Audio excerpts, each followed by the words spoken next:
Hello Adventure Kids, it is Christy here and I am so excited that you and I get to open up the Bible together today. But first, a weird question. What was the last thing you had in your hand?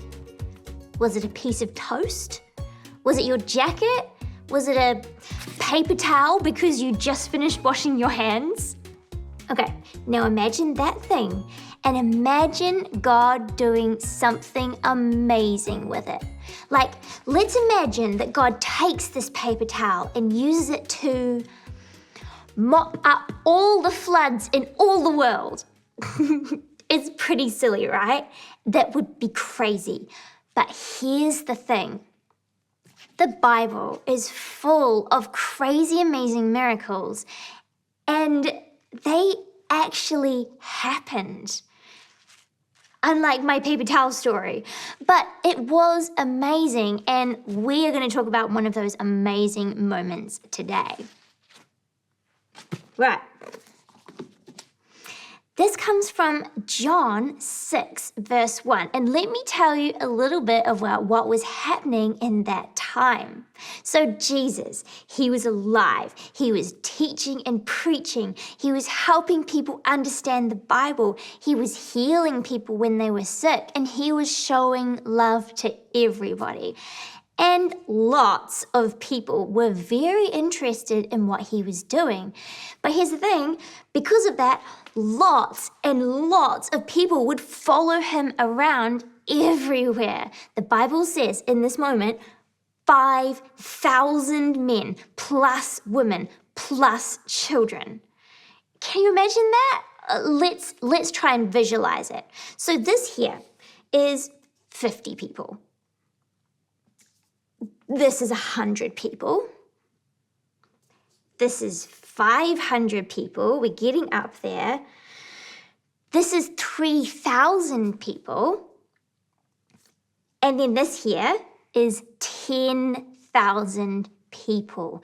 That is so many people. Can you imagine all of these people following Jesus around wherever he went, trying to catch some of his words and trying to listen to him, trying to catch his attention and get him to come over and heal the sick people that they were friends with, and trying to hear and understand what he was saying.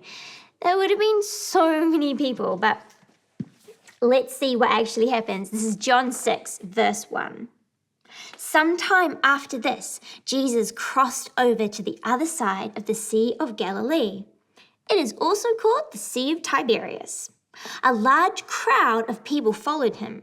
They had seen the signs he had done by healing sick people. Then Jesus went up a mountainside. There he sat down with his disciples. The Jewish Passover feast was near. Jesus looked up and saw a large crowd coming towards him. So he said to Philip, "Where can we buy bread for all these people to eat?" He asked this only to test Philip. He already knew what he was going to do.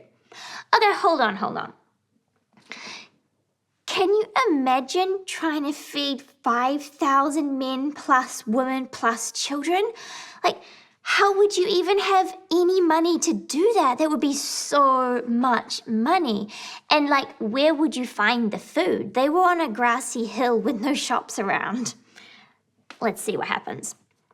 Philip answered, "Suppose we were able to buy enough bread for each person just to have a bite. That would take more than half a year's pay." Yeah, that's where my brain is at the same time. Okay, here we go. Another of his disciples spoke up. It was Andrew, Simon Peter's brother.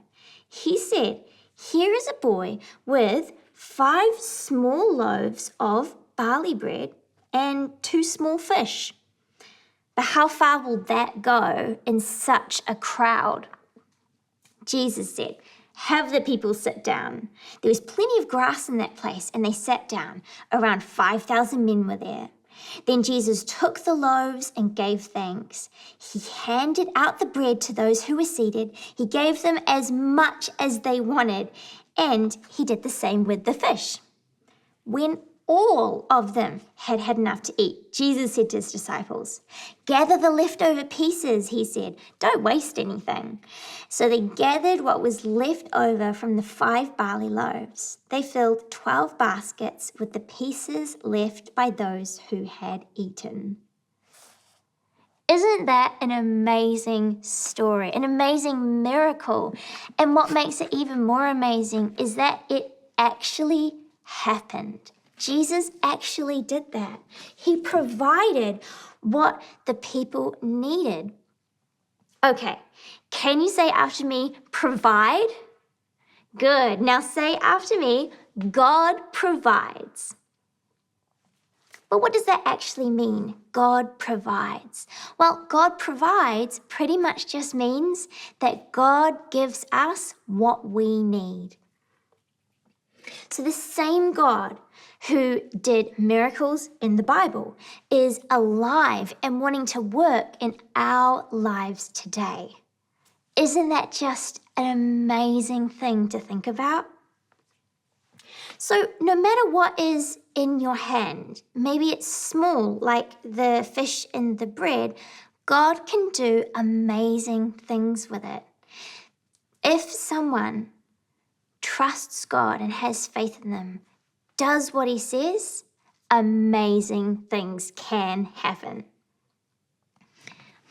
Do you remember the lockdowns?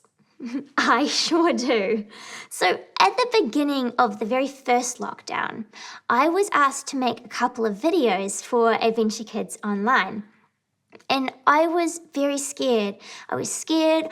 I didn't feel clever in front of the camera, but I talked to God about it. I prayed and I decided to give it my very best and hope that God gave me the confidence to keep going. And guess what? Because of that, I got to be part of a very big, wonderful thing of Adventure Kids bringing God's truth and love straight into people's homes. And I know God did amazing things in people's hearts and in their lives. And for me, it just started with God giving me the confidence that I needed, providing me with the confidence that I needed to do a little bit of videoing. You know, if you scroll right down to the bottom of our Adventure Kids YouTube channel, then you'll probably be able to find a very scared Christy trying her very best to smile and have a good time. And what's funny now is that God's given me so much confidence. I love doing this sort of thing. It really makes me smile.